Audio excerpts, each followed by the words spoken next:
Kirby, Kendall, Johnny Moore and Ewan. Nous sommes dans le vestiaire d'Enfield Town, une équipe de foot londonienne qui ne vous dit sans doute rien, et pour cause, elle évolue en 8e division outre-Manche.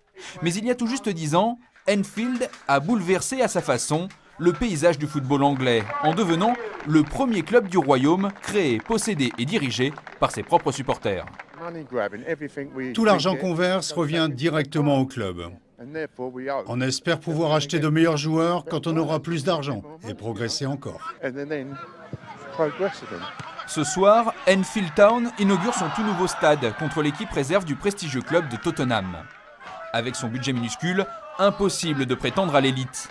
Mais au bord du terrain, comme dans la loge, les 200 supporters actionnaires se montrent fiers d'avoir ressuscité un club de foot dans ce quartier.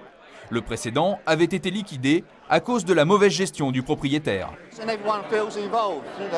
Tout le monde est impliqué désormais. Les gens donnent de leur temps bénévolement parce que c'est leur club autant que le mien. Chacun paie 12 € en échange, de quoi il obtient une part et un vote. C'est un club démocratique et pour nous ça marche très bien.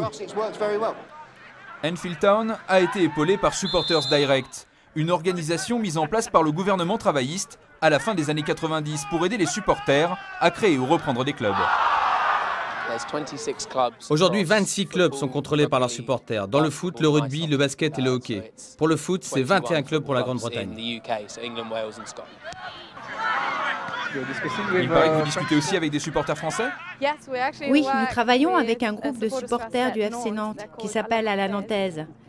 Ils essayent d'avoir une influence sur la gestion de leur club. En Angleterre, la plus belle réussite est sans doute celle de Wimbledon. Il y a 9 ans, ce club londonien, vainqueur de la Coupe d'Angleterre en 1988, a bien failli passer aux oubliettes. Des hommes d'affaires ont volé notre club, ils l'ont rebaptisé et délocalisé à une centaine de kilomètres d'ici. Mais nous, on voulait continuer à voir du football, on voulait continuer à supporter le club de Wimbledon. Alors ces fidèles supporters ont pris les choses en main. Ils sont repartis d'une page blanche en recréant le club de Wimbledon en 9e division régionale. Leur progression a été fulgurante. La saison dernière, à l'issue d'un match de barrage haletant, ils ont été promus en 4e division.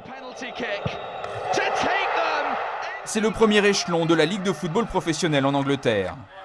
Des milliers de supporters en bleu et jaune se sont rassemblés pour féliciter les joueurs, comme au bon vieux temps.